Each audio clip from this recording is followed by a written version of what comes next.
sinar kemuliaan-Mu Bapa memenuhi sekeliling. Ku rasakan hadirat-Mu, Kau tenggelamkan jiwaku. Ku ingin tetap tinggal bersama-Mu. Sinar kemuliaan-Mu, sinar kemuliaan-Mu Bapa memenuhi sekeliling. Ku rasakan hadirat-Mu, Kau tenggelamkan jiwaku. Ku ingin tetap tinggal bersama-Mu. Ku ingin tetap di sini menikmati bait-Mu. Ku ingin tetap di sini dan memandang indah wajah-Mu. Ku ingin tetap di sini menikmati bait-Mu. Ku ingin tetap di sini dan memandang indah wajah-Mu. Ku ingin tetap di sini menikmati bait-Mu. Ku ingin tetap di sini dan memandang indah wajah-Mu, dan memandang indah wajah-Mu, dan memandang indah wajah-Mu.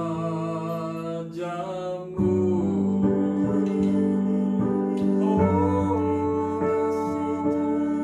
bawa kami masuk dalam hadirat-Mu, bersekutu dengan-Mu, menikmati wajah-Mu. Ya Tuhan, kami bersyukur. Terima kasih Yesus, terima kasih ya Tuhan, buat segala kebaikan-Mu, buat segala kemurahan-Mu, kasih setia-Mu nyata dalam hidupku. Kami bersyukur, terima kasih. Haleluya, oh haleluya. Kami sembah Kau, kami puji Kau.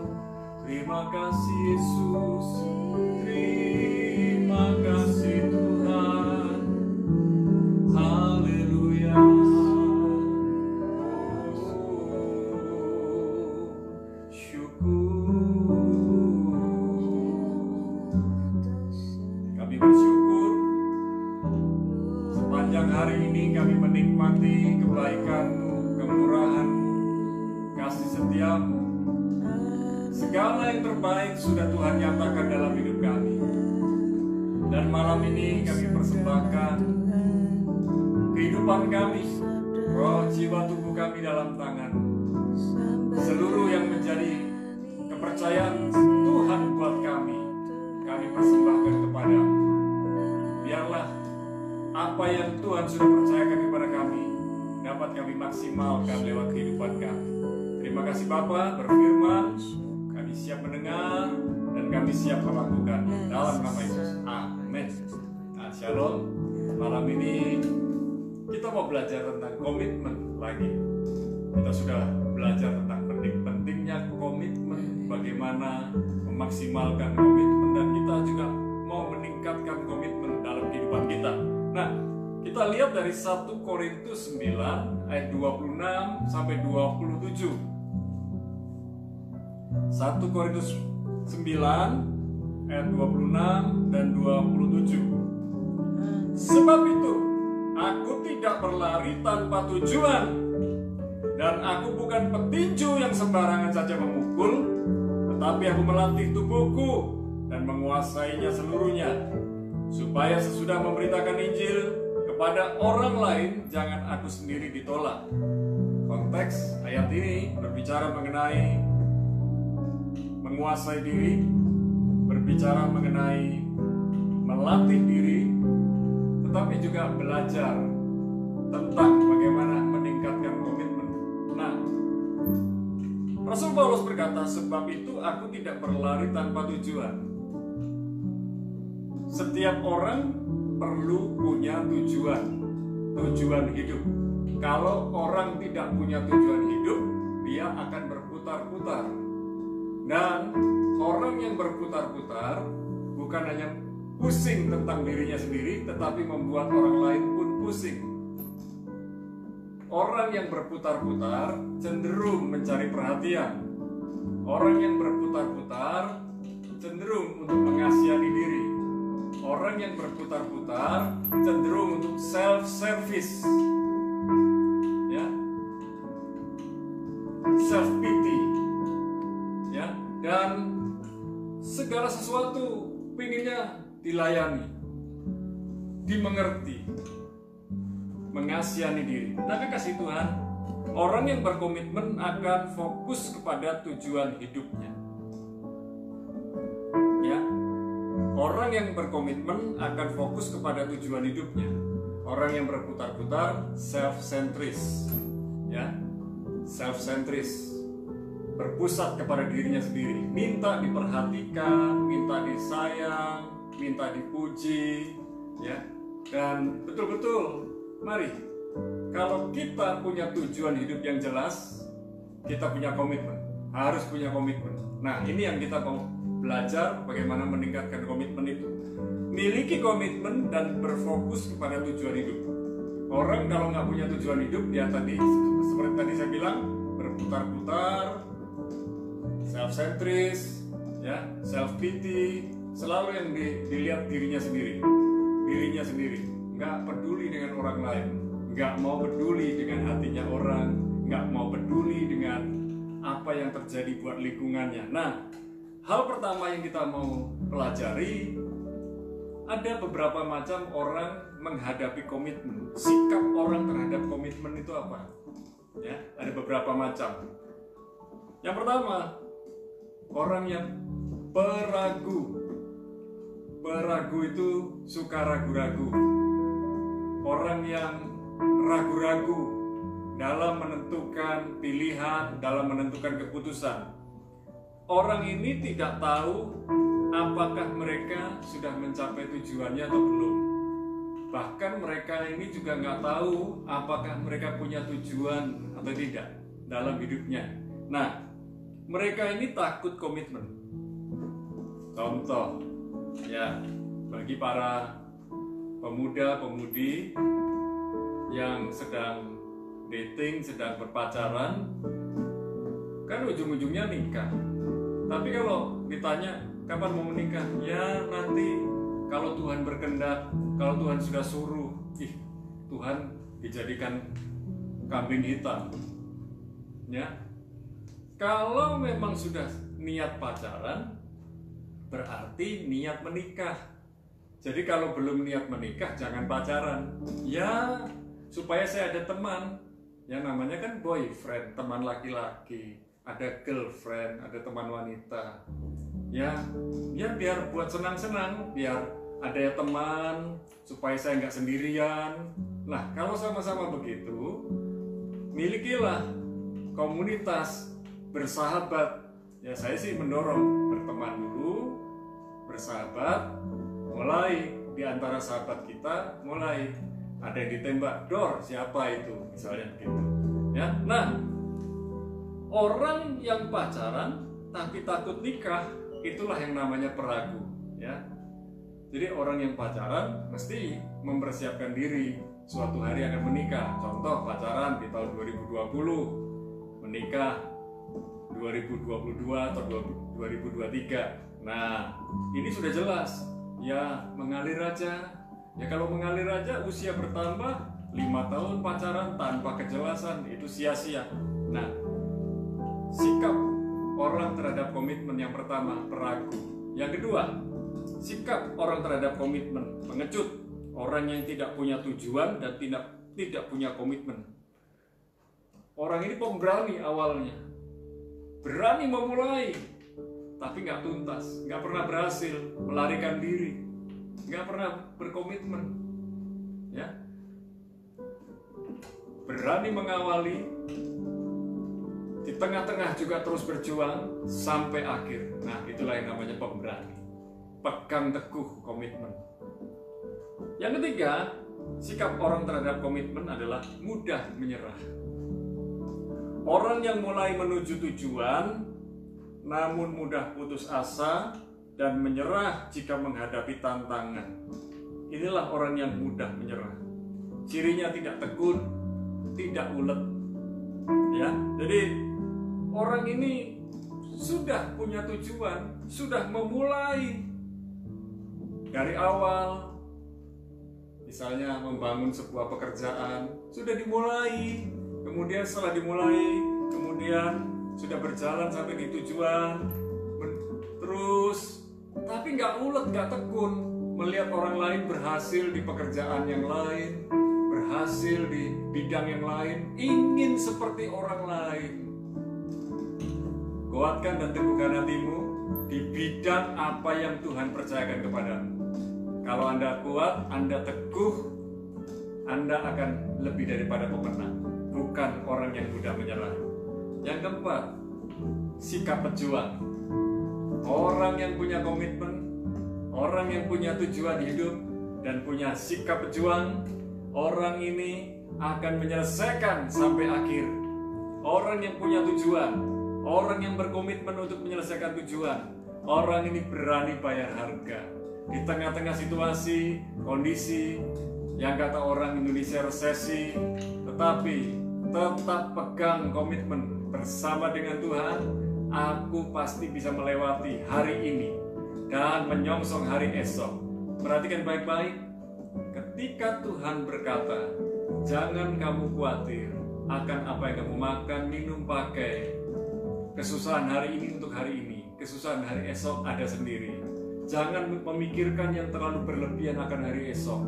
Ingat baik-baik, Tuhan yang menyediakan keperluan-kebutuhan kita hari ini, Tuhan juga sudah menyiapkan yang terbaik buat kita di hari esok. Itulah yang Tuhan mau, jangan kamu khawatir. Dalam hal-hal yang sekecil apapun, Tuhan peduli dengan kita. Rambut kita, Tuhan tahu berapa jumlahnya. Kita sendiri tidak tahu. Setiap hari rambut kita jatuh ke lantai, kita tidak tahu, Tuhan tahu. Kalau Anda bisa menghitung jumlah rambutmu yang jatuh setiap hari, lumayanlah. Apalagi bisa menghitung jumlah rambut di kepala, tambah hebat. Nah, jadi seorang pejuang adalah orang yang fokus kepada tujuannya, ulet, tekun, dan tangguh.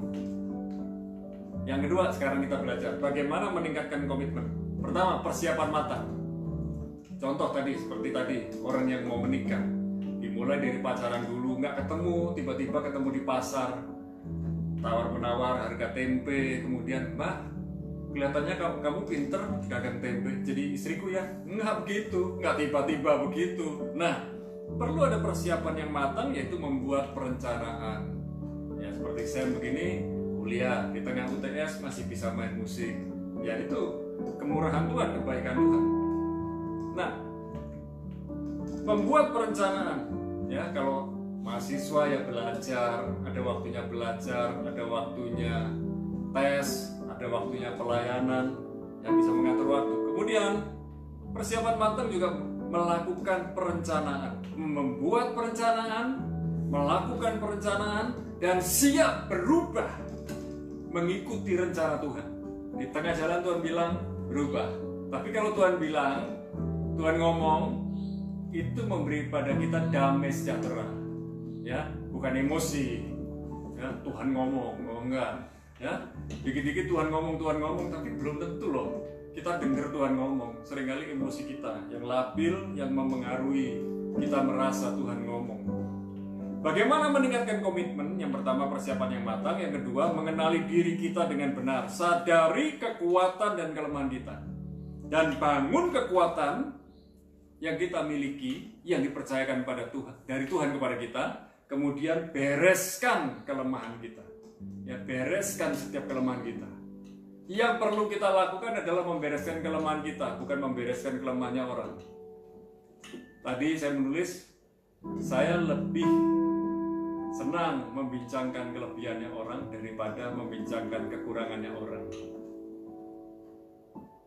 Saya tidak punya urusan untuk mengurusi kepentingannya orang, kecuali orang tersebut datang kepada saya akan bantu.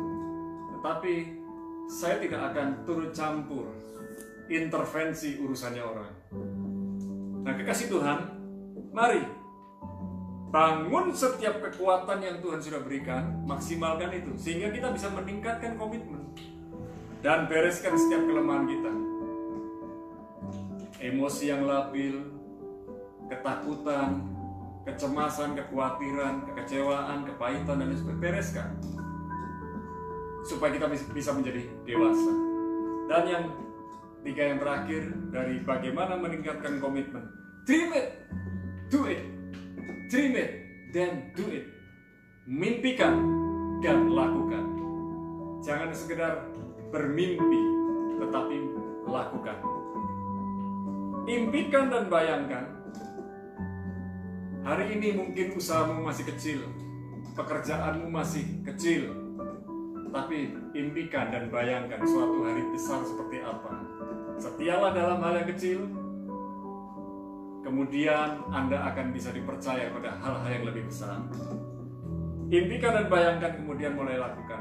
Dan hal yang sederhana yang perlu kita lakukan, jaga hati, tetap fokus, dan jangan mundur. Orang yang mundur, dia akan memulai dari awal kembali. Perhatikan baik-baik, jaga hati, tetap fokus, jangan mundur, dan at the end saya berkata, tetap bermimpi dan bekerja. Jangan hanya bermimpi saja, tetapi bermimpilah besar dan mulailah mengerjakan mimpi-mimpimu. Tuhan memberkati, kita berdoa. Malam ini, bersama para kasih Tuhan kami berdoa. Kami mau meningkatkan komitmen kami. Baik yang sudah berumah tangga, biarlah pernikahan mereka langgeng. Pernikahan mereka bisa abadi sampai maut memisahkan mereka. Dan kami berdoa juga buat orang yang bekerja. Mereka berkomitmen untuk mengerjakan bagian mereka di pekerjaan mereka, di pelayanan mereka. Bagi yang studi, biarlah mereka memiliki komitmen yang kuat menyelesaikan kuliahnya, menyelesaikan studinya dengan benar-benar baik, dengan kesungguhan hati.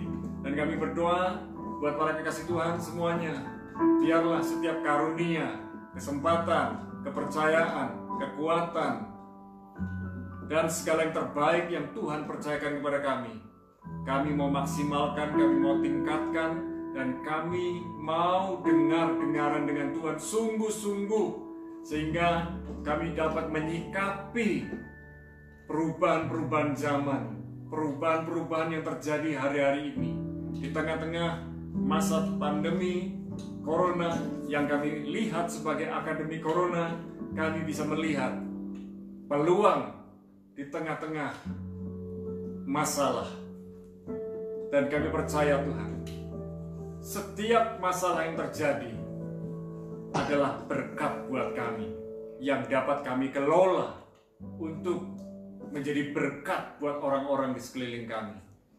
Kuatkan dan teguhkan hati buat para pengusaha, juga para karyawan, ketika mereka bekerja di tempat di mana mereka, di toko, di gudang, di apotek, dan dimanapun mereka berada. Tuhan menyertai, menolong, memberi hikmat khusus, sehingga dapat berdagang, dapat berjualan, dapat melayani orang lain, dapat bekerja, dan memberikan yang terbaik buat orang-orang yang mereka layani. Terima kasih Tuhan. Malam ini kami serahkan bangsa Indonesia dalam tangan Tuhan. biarlah berkat-Mu, rahmat-Mu turun atas negeri Indonesia di bawah kepemimpinan Presiden Jokowi. Dan kami serahkan pula kekasih Tuhan yang hari-hari ini sedang mengalami sakit.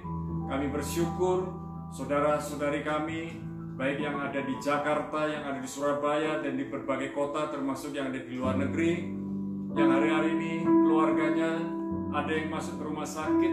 Tuhan menjamah kesehatan mereka, Tuhan memulihkan kesehatan mereka, khususnya yang terkena sakit COVID-19. Tuhan jamah kesehatannya, terjadi pemulihan yang cepat. Dan kami juga berdoa buat Dedi Paulus yang ada di Solo. Tuhan menjamah kesehatan Bapak dan kesembuhan mujizat terjadi. Dan biarlah apa yang dikatakan dokter dapat dikerjakan dengan sungguh-sungguh oleh para perawat bersama dengan dokter, sehingga setiap yang sakit disembuhkan, dipulihkan. Terima kasih Bapak. Kami menyerahkan roh, jiwa, tubuh kami, kehidupan kami, rumah tangga kami, pelayanan kami, dan segala sesuatu yang Tuhan percayakan kepada kami ke dalam tangan Tuhan. Dan biarlah malam ini ketika kami beristirahat dan family time, kami menikmati, enjoy home sweet home. Terima kasih Bapa. Di dalam nama Yesus kami bersyukur dan berdoa. Biarlah roh kami makin menyala-nyala di dalam Tuhan. Sekarang turunkan berkat-Mu di dalam nama Bapa, Putra, dan Roh Kudus.